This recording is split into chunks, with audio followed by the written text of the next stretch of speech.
안녕하세요. 주식유치원 야너주의 김파고입니다. 자, 오늘 영상에서는 내일 청약을 마감하는 G2파워의 청약 2일차 예상을 해볼 텐데요. 균등 배정 한 주를 배정받을 확률은 얼마나 되는지, 비례 청약 시의 예상 경쟁률은 어떻게 되고, 비례 청약을 하게 될 경우 한 주는 받게 되는 건지 확인해 보도록 하겠습니다. 또한 영상 마지막에는요, 최근에 공시되고 있는 각 기업들의 사업 보고서를 조금 더 효과적으로 공부하는 방법을 한 가지 공유할 테니까요. 영상 끝까지 시청해주세요. 자, 그래서 오늘 영상에서는 세 가지 내용을 다루는데요. 먼저 첫 번째, G2파워의 균등 배정 한 주 배정받을 확률 알아보고요. 두 번째로 예상되는 비례 경쟁률은 얼마인지, 만약 내가 청약을 하게 되면 한 주를 받을 수는 있는 건지 확인해 본 다음, 마지막으로 사업 보고서를 볼 때 효과적인 공부 방법 살펴보도록 하겠습니다. 오늘 G2파워 청약 1일차에 한국투자증권과 KB증권 청약 건수를 모두 합한 16만 8천 건의 청약이 되었는데요. 2일차에는 청약 건수가 얼마나 나올지 최근 공모주의 청약 건수 내용을 살펴보면 풍원정밀부터 BCNC, 유일로보틱스, 세아메카닉스 이렇게 최근에 진행됐던 공모주 중에서요. 1일차 청약 건수는 최종 청약 건수에서 약 3배가 증가한 청약 건수였던 걸 확인할 수 있습니다. 따라서 이러한 추세가 G2파워에도 이어진다고 가정을 하면요. G2파워에는 오늘 청약 1일차에요. 한국투자증권에 11만 5천 건, KB증권에는 5만 2천 건이 청약이 돼서 총 16만 8천 건의 청약이 이루어졌는데요. 만일 G2파워의 청약 마지막 날인 내일 최종 청약 건수가 1일차의 3배만큼 증가한다면 한국투자증권은 약 35만 건, KB증권은 16만 건의 청약이 이루어질 것으로 예상이 됩니다.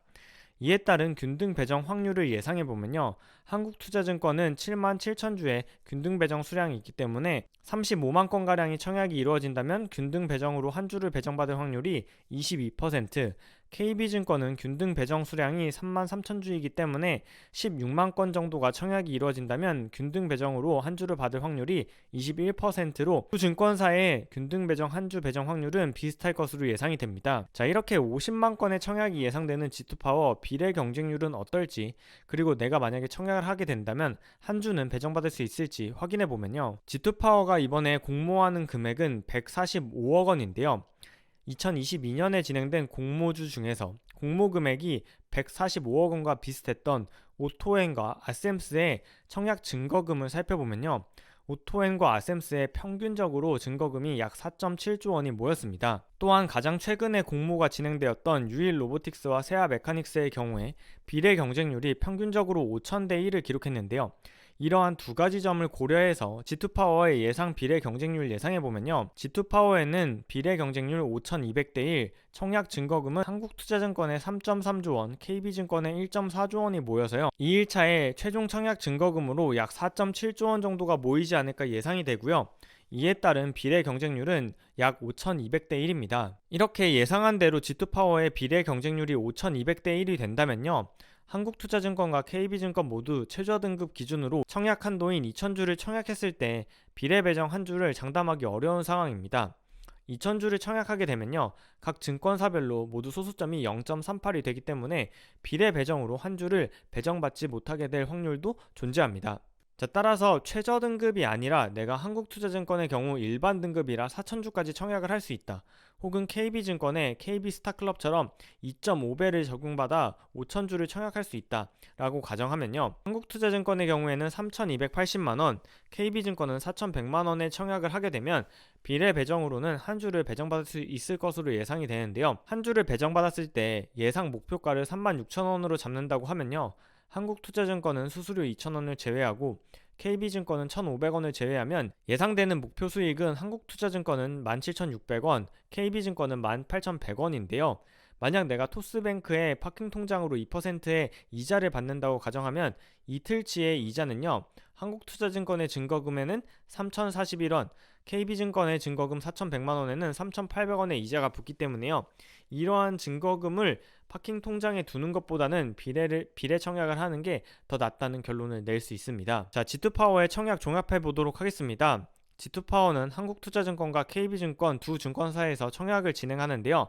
중복 청약은 불가능하기 때문에 두 증권사 중에 한 곳을 정해서 청약을 해야 하는데요. 균등 배정을 통해서 한 주를 배정받게 될 확률이나 비례 경쟁률 모두 두 증권사가 비슷할 것으로 예상이 되는 상황입니다. 자, 따라서 내가 비례 청약까지 고려를 하고 있다면 한국투자증권이나 KB증권에 우대 등급 적용이 가능한지 확인해 본 다음에 최대한 청약을 많이 해서 비례 배정으로 한 주를 배정받을 수 있는 확률을 높이는 게 가장 좋은 청약 전략이 될 수 있습니다. 자, 여기서 파킹 통장으로 아직도 증권사의 CMA 계좌를 사용하시는 분들이 있다면요, 토스뱅크의 수시 입출금 통장은 하루만 넣어도 매일 2%의 이자를 받을 수 있기 때문에 증권사의 CMA 계좌보다 이자율이 더 높습니다. 다만 이 연 2%는 통장 잔액 전부가 아니라 1억 원까지만 연 2%이고요. 1억 원을 넘는 금액에 한해서는 0.1%의 이자가 지급된다는 점 유의하시기 바랍니다. 특히 토스뱅크의 송금 수수료가 무료이기 때문에요, 공모주의 파킹 통장으로 1억 원까지는 토스뱅크의 수시 입출금 통장을 이용하는 게 이자율 측면에서 증권사 CMA보다 더 좋다는 걸 확인할 수 있습니다. 어제 올린 영상에서 저희 안어주는 최근에 사업보고서를 공부하고 있다고 이야기 드렸는데요. 사업보고서를 처음 보면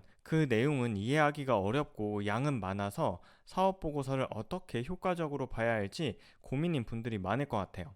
그래서 오늘은 사업보고서를 공부하는 효과적인 방법을 하나 공유하고자 합니다. 그 방법은 바로 작년 사업보고서와 올해 사업보고서를 비교하는 프로그램을 통해서 회사가 내놓은 작년의 성적표와 올해의 성적표를 어떤 점이 달라졌는지를 확인하면서 공부하는 방법입니다. 즉, 인터넷에 draftable.com compare라는 웹페이지에 들어가시면요, PDF 파일을 비교할 수 있는데요, 보시는 화면의 왼쪽에는 이전의 사업보고서를 업로드하고요, 오른쪽에는 새로운 사업보고서를 업로드하면 해당 페이지에서 두 사업보고서 상의 차이를 자동으로 분석을 해줍니다. 삼성전자의 사업보고서로 예시를 들어볼게요. 자, 먼저 전자공시 시스템인 다트에 접속해서요, 내가 비교하고자 하는 기업의 사업보고서를 다운받아야 합니다.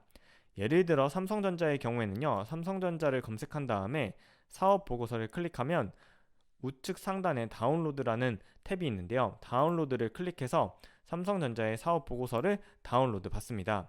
자, 이렇게 작년과 올해 사업보고서를 모두 다운받았다면요, draftable.com compare라는 웹페이지에 접속하신 다음에요, 이 페이지에서 이렇게 두 파일이 업로드가 됐다면요, 그 다음으로 compare를 누르시면 해당 페이지에서 조금의 시간이 걸친 뒤에 해당 두 파일을 비교 분석하는 파일이 완성이 됩니다. 자, 이렇게 완성된 파일을 살펴보면요, 왼쪽에 빨간색 표시가 이전 사업보고서, 오른쪽에 초록색 표시가 올해 나온 사업보고서인데요. 자, 이렇게 비교하면서 읽는 것의 장점은요, 사업보고서는 원래 내용이 너무 많기 때문에 새로운 사업보고서를 처음부터 끝까지 읽어 내려간다면 쉽게 집중력을 잃거나 흥미를 잃기 쉽습니다.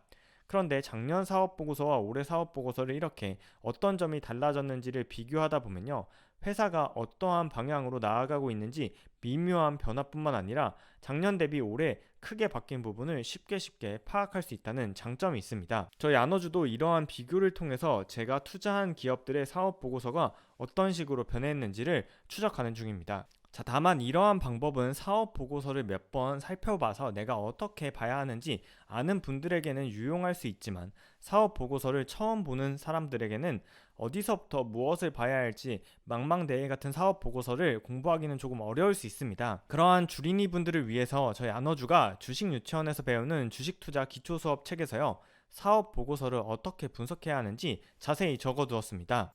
자, 간단하게만 책 내용 살펴보면요, 사업 보고서를 읽는 방법에 대해서 사업 보고서의 구성 요소와 사업 보고서를 읽을 때 필요한 공시의 분류, 그리고 실제 홈페이지 화면에서 어떻게 조회하는지부터 사업 보고서의 회사의 개요, 사업의 내용, 재무에 관한 사항 등을 어떻게 공부해야 되는지 사업 보고서를 공부하는 방법에 대해서도 책에 자세히 다루었으니까요, 사업 보고서를 처음 보는 주린이 분들이라면 해당 책을 참고하시면 사업 보고서를 공부하는 데 도움이 될 거라 생각합니다. 자, 오늘 영상 여기까지입니다. 오늘도 시청해주신 여러분 감사드리고요, 저는 다음 영상에서 다시 인사드릴게요. 그럼 다음에 만나요. 안녕.